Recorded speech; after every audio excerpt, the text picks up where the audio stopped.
प्रियंका और मोहित दोनों वर्किंग थे। उनके घर में कमला नाम की एक नौकरानी काम करती थी।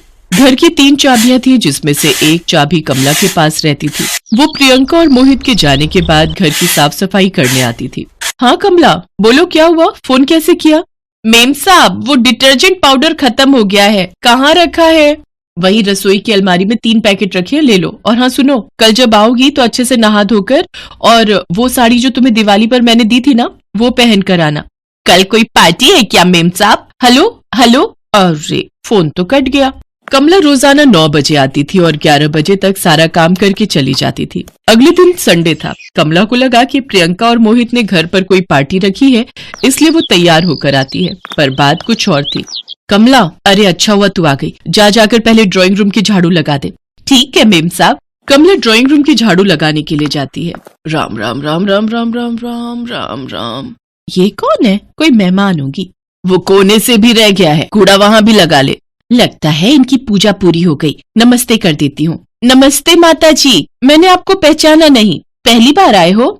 नमस्ते नमस्ते। अरे पहचानेगी कैसे, मैं तो गांव में रहती हूँ।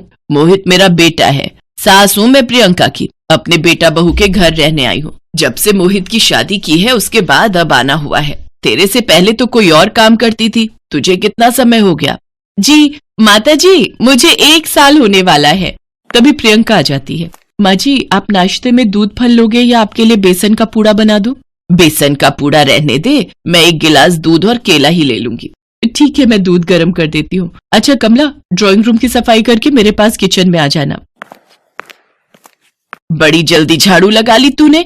इस कमरे की पलंग के नीचे से नहीं लिया? ले लिया माता जी, रोजाना ही लेती हूँ। भैया और मेम साहब तो सुबह सुबह ही चले जाते हैं, फिर मैं पीछे से काम पर आती हूँ। मतलब तू अकेली होती है घर में? हाँ माता जी, एक चाबी मेरे पास रहती है, इसलिए मैं पीछे से सारा काम कर देती हूँ। पूरा घर एक अकेली नौकरानी के ऊपर छोड़कर मोहित और प्रियंका चले जाते हैं। और माँ जी, ये दूध और फल। बहू, तुम दोनों एक नौकरानी के भरोसे पूरा घर छोड़कर चले जाते हो, ये तो बहुत गलत बात है। पीछे से राम जाने क्या करती होगी। क्या पता बिना साफ सफाई किए यहाँ से चली जाती हो, और पूरा घर तो खुला पड़ा है। कोई भरोसा थोड़ी है, कोई चीज इधर उधर कम हो भी जाए तो कुछ पता नहीं चलता। बहू, ये नौकरानियां ऐसी ही होती हैं। तभी कमला आ जाती है। प्रियंका की सास चुप हो जाती है। मेम साहब, वो सारा काम हो गया है, अब मैं जाऊं? आज बेटे को स्कूल से लेने जाना है। उसके बापू काम से गए हुए हैं तो उसे लेती हुई घर जाऊंगी। इतना जल्दी सारा काम भी कर लिया? बड़ी हैरानी की बात है। ठीक है, तू जा और कल टाइम पर आ जाना। पहले तो कमला चुपचाप अपना काम करके चली जाती थी, कोई टोकने वाला नहीं था। पर अब तो प्रियंका की सास आ गई थी। अगले दिन जब कमला काम पर आई, उसने देखा सास के हाथों में एक बड़ा सा पाइप था, जिसे लिए वो आंगन में खड़ी थी। नमस्ते माता जी, आप आंगन में क्या कर रहे हो? तेरा ही इंतजार कर रही थी। कितने दिनों से पेड़ों में पानी नहीं डाला और आंगन की दीवारों में कितनी धूल मिट्टी हो रही है। ये ले पाइप पकड़ और आज पूरा आंगन अच्छे से धोना। जी माता जी, लाओ मैं धो देती हूँ। वहाँ भी दीवार पर अच्छे से पाइप से पानी डाल। प्रियंका की सास उसे ऐसे ही टोकती रही और कमला पूरे आंगन को धो देती है। उसके बाद सास झाड़ू पकड़ लेती है। अरे माता जी, आप झाड़ू थोड़ी लगाओगे, लाओ लाओ मुझे दो। तुझे देने के लिए ही हाथ में पकड़ी है। कब से तूने हॉल के जाले नहीं झाड़े? आज अच्छे से कालीन भी झाड़ने हैं। माता जी, मैं कालीन झाड़ने का ब्रश लाती हूँ, वैसे मैं रोजाना ही कालीन झाड़ देती हूँ। दिख रहा है कितने साफ है। अभी झाड़ू लगाएगी ना तो ढेरों मिट्टी निकलेगी। और हाँ, कमरों में जब भी पोछा लगाएगी पानी हर बार बदलना है। ये नहीं कि एक ही पानी से पूरे घर में तू पोछा लगा ले। कमला चुपचाप सारा काम करती रही। उसे पता था कि प्रियंका की सास गांव में रहती है तो शायद उनकी ऐसी आदत होगी, पर अब तो रोजाना ही प्रियंका की सास कमला के पीछे पीछे घूमती रहती। पर कमला स्वभाव की बहुत अच्छी थी, वो कुछ नहीं बोलती थी। कमला, ओ कमला, ये कपड़ों में नील नहीं लगाया, कपड़े कितने पीले पड़ गए हैं। माता जी, लगा दिया। ठीक है, कपड़ों को अच्छे से सुखाना। एक भी सिलवट रह गया तो कपड़े खराब हो जाते हैं। चल, मैं तुझे सिखाती हूँ कि कपड़ों को कैसे सुखाया जाता है। मोहित, आज संडे है, तुम भी मेरे साथ सुबह से देख रहे हो माँ जी कमला के पीछे पीछे घूमती हैं। अगर वो काम छोड़कर चली गई तो मैं दूसरी नौकरानी कहाँ से लाऊंगी? प्रियंका, तुम तो जानती हो माँ गांव में रहती है और वहां पर सब लोग अपना काम खुद करते हैं। माँ को ये सारे काम खुद करने की आदत है। वो नहीं मानेंगी, वो अपने मन की ही करेंगी। अच्छा, तुम्हें 2 दिन लग ही जाएंगे। तुम अपनी पैकिंग कर लो, तब तक मैं माँ से बात करता हूँ, ठीक है? क्या हुआ, कहाँ जा रहे हो तुम दोनों? माँ, हम दोनों को अर्जेंट ऑफिस के काम से बाहर जाना है। तो आप 2 दिन अकेले रह लोगे ना? माँ जी, अगर आप कहो तो मैं कमला को आपके पास 2 दिन रुकने के लिए बोल देती हूँ, वो खाना भी अच्छा बना लेती है। नहीं नहीं, बिल्कुल नहीं। और तुम दोनों धीरे बात करो, दीवारों के भी कान होते हैं। कमला को बिल्कुल भी मत बताना कि मैं घर में अकेली हूँ। उसे यही कहना कि तुम दोनों ऑफिस गए हो और शाम को घर लौट आओगे। मुझे इन नौकरानियों पर बिल्कुल भी भरोसा नहीं है। मोहित, जब तेरे पिताजी किसी काम से चले जाते हैं तब भी तो मैं अकेली रह लेती हूँ। तुम दोनों मेरी चिंता मत करो। मोहित और प्रियंका 2 दिन के लिए बाहर चले जाते हैं। कमला पीछे से काम पर आती है। अरे माताजी, आज भैया जी और मेम साहब ऑफिस नहीं गए? तेरा ध्यान बड़ा इन बातों में रहता है। कार खराब है इसलिए दोनों टैक्सी से चले गए हैं। चुपचाप अपना काम कर, इधर उधर ध्यान देने की जरूरत नहीं है। और हाँ, जल्दी काम निपटा लेना, मुझे मंदिर जाना है। कमला हैरान थी कि आखिर प्रियंका की सास इस तरह से बर्ताव क्यों कर रही है। रोजाना तो वो बहुत देर तक टोका टाकी करके उससे काम करवाती थी, पर आज खुद ही जल्दी जल्दी काम खत्म करके जाने के लिए कह रही है। कमला उस दिन काम करके चली जाती है। जल्दी जल्दी में काम करने के कारण कमला अपने घर की चाबी वहीं भूल जाती है। कुछ देर बाद वो दोबारा अपनी चाबी वापस लेने के लिए आती है। कमला देखती है घर का दरवाजा अंदर से बंद है। बहुत देर तक घंटी बजाने पर भी कोई दरवाजा नहीं खोलता। घर बाहर से भी लॉक नहीं था। कमला घबरा जाती है। माताजी अगर मंदिर गई होती तो बाहर ताला लगा होता, पर दरवाजा तो अंदर से बंद है। फिर माताजी खोल क्यों नहीं रही? खिड़की से एक बार झांक कर देखती हूँ। कमला देखती है कि प्रियंका की सास हॉल में बेहोश पड़ी है। हे भगवान, माताजी तो बेहोश पड़ी है। मुझे इस खिड़की को तोड़कर अंदर जाना होगा। नहीं नहीं, ऐसे नहीं। एक बार मेम साहब और भैया जी को फोन मिला लेती हूँ। अरे, उनका तो फोन मिल ही नहीं रहा। अब मुझे अंदर जाना ही होगा। बड़ी मुश्किल से कमला खिड़की तोड़कर अंदर जाती है और वो एक ऑटो वाले को बुलाती है और उसकी मदद से प्रियंका की सास को अस्पताल लेकर जाती है। कमला के पास थोड़े बहुत ही रुपए थे। वो अपने पति को फोन करके कुछ रुपयों का इंतजाम करती है। मोहित और प्रियंका का फोन अभी भी नहीं मिल रहा था। कुछ देर बाद जब डॉक्टर ट्रीटमेंट करते हैं तो प्रियंका की सास को होश आता है। कमला को पता चलता है कि मोहित और प्रियंका तो शहर से बाहर गए हुए हैं। अगले 2 दिन तक कमला प्रियंका की सास की बहुत सेवा करती है। मोहित और प्रियंका का फोन भी मिल चुका था। वो भी वापस आ जाते हैं। प्रियंका बहू, मोहित बेटा, मैं सचमुच बहुत गलत थी। कमला तो बहुत अच्छी है। उसने किसी अपने की तरह मेरी देखभाल की और मैं पता नहीं क्या क्या सोचती रही। तभी कमला भी आ जाती है। माताजी, अब कैसी तबीयत है? कमला, मैं बिल्कुल ठीक हूँ। तुमने मेरी इतनी सेवा जो की है, कमला, जो तुमने हमारे लिए किया उसके लिए थैंक यू। उस दिन से प्रियंका की सास कमला के साथ बहुत घुल मिल जाती हैं और उन्होंने अब उसे टोकना भी बंद कर दिया था। प्रीति की सास रमा बहुत ही घमंडी स्वभाव की थी और वैसा ही उसने अपने बेटे विकास और बेटी कोमल को बनाया था। प्रीति के ससुर ज्ञानचंद जानते थे कि विकास अपनी मां रमा के कहने पर ही चलता है, पर उनका मन था कि वो अपने बेटे विकास के लिए एक घरेलू और सुशील लड़की लाएं। इसीलिए उन्होंने अपने बचपन के मित्र जानकीनाथ की बेटी प्रीति को विकास के लिए चुना था। एक दिन सुबह सुबह, पापा जी, ये आपकी गर्मा गर्म अदरक वाली चाय। खुश रहो बहू, जीती रहो। पापा जी, मम्मी जी तो अभी उठी नहीं है, तो मुझे पता नहीं है कि आप लोग नाश्ते में क्या खाएंगे। आप ही बता दीजिए आज मैं नाश्ते में क्या बनाऊं। बहू, मुझे तू अपने हाथों से जो भी बनाकर खिलाएगी मुझे अच्छा ही लगेगा। प्रीति नाश्ते में आलू के पराठे बनाती है। पर मधु, ये क्या बनाया है? आलू के पराठे? तुझे पता है हम लोग नाश्ते में ये इतने घी वाले पराठे नहीं खाते। मुझे जूस और ब्रेड खाने की आदत है। आज तेरा दिमाग कहाँ चला गया? मम्मी जी, ये नाश्ता मैंने बनाया है। मैं अभी आपके लिए जूस ले आती हूँ। तुम्हें शादी करके तुम्हारे ससुर जी लाए हैं। मुझे न तुम कल पसंद थी और न आज पसंद हो। तुम क्या जानो अमीर खानदान का रहन सहन। छोटे घर की लड़कियों से शादी करने में यही प्रॉब्लम आती है। इसमें तुम्हारी कोई गलती नहीं है।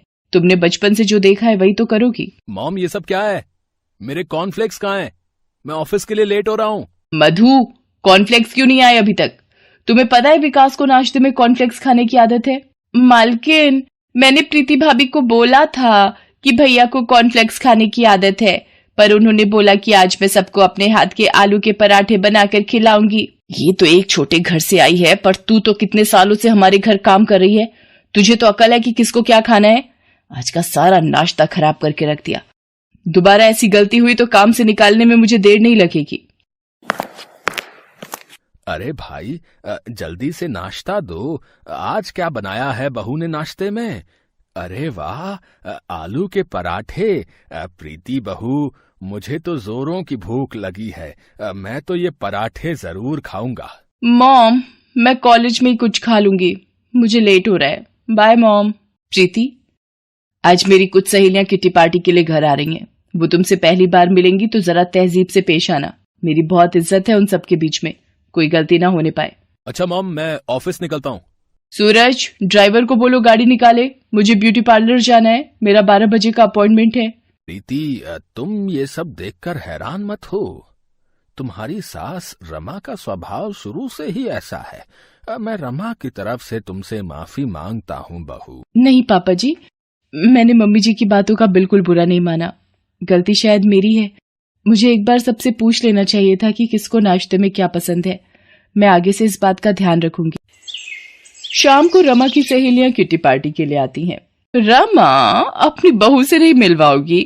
बस वो तैयार हो रही है, आती ही होगी। तब तक आप सब ड्रिंक्स और स्नैक्स लीजिए। इतनी देर में प्रीति आ जाती है और सबके पैर छूने लगती है। ओह, अरे ये सब नहीं, हम लोग तो आज के जमाने की सासें हैं।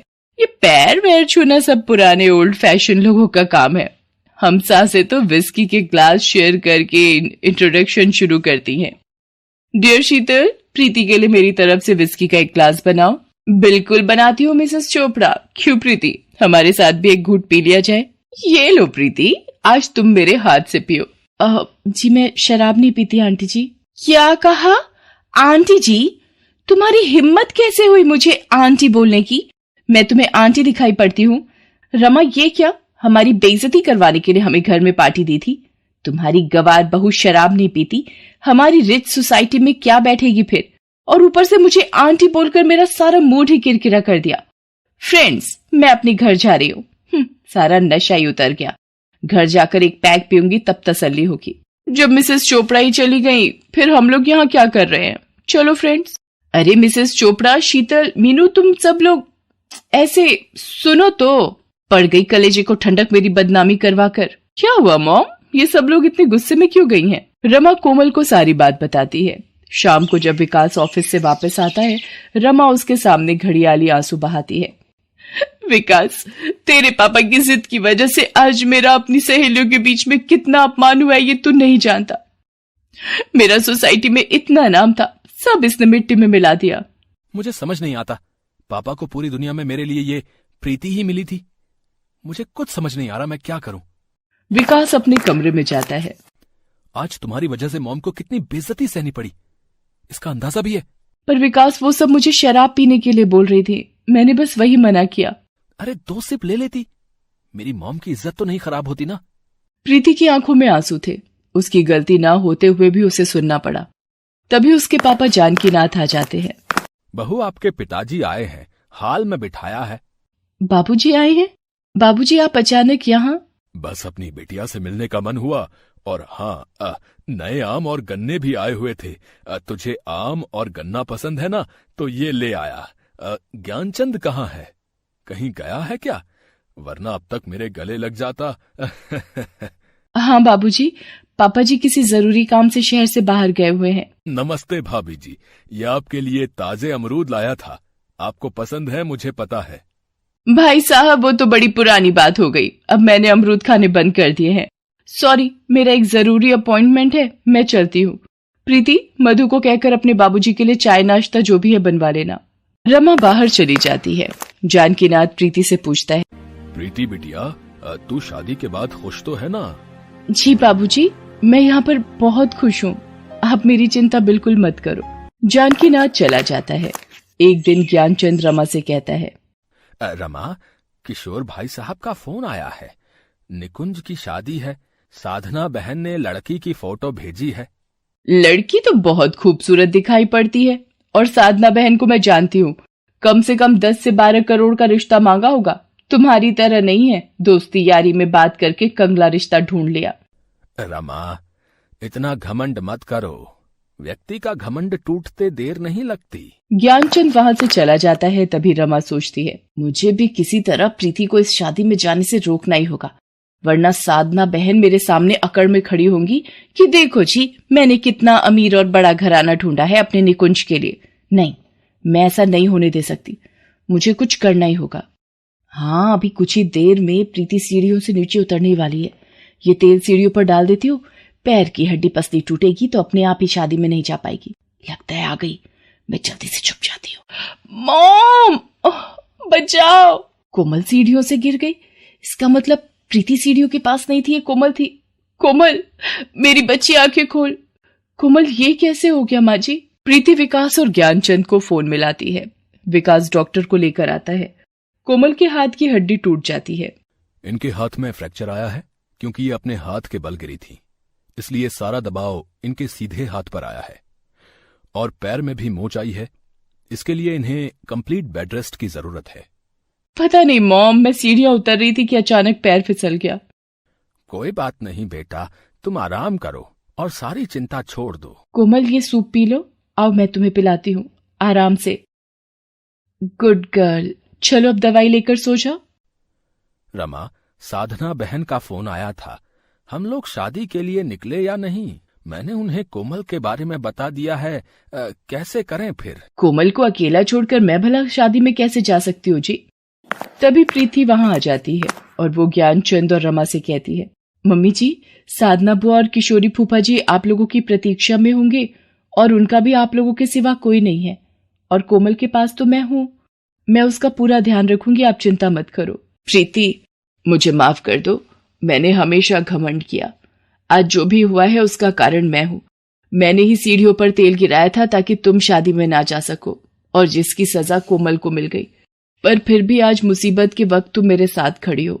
मैं हमेशा एक घमंडी सास बनकर रही, पर तुमने हमेशा एक अच्छी बहू होने का फर्ज निभाया। मम्मी जी, आपकी तबीयत खराब हो जाएगी और आपको रोता देख कोमल को भी दुख होगा। प्लीज रोइए मत, मैंने आपकी किसी बात का बुरा नहीं माना। आई एम सॉरी प्रीति, मैंने भी तुम्हारे साथ हमेशा बुरा व्यवहार किया है। और फिर रमा और ज्ञानचंद विकास के साथ निकुंज की शादी में जाते हैं और उनके पीछे प्रीति एक बहू और भाभी का फर्ज निभाकर कोमल का बहुत ख्याल रखती है। उस दिन के बाद से रमा के व्यवहार में बदलाव आ जाता है और प्रीति के जीवन में खुशहाली आ जाती है।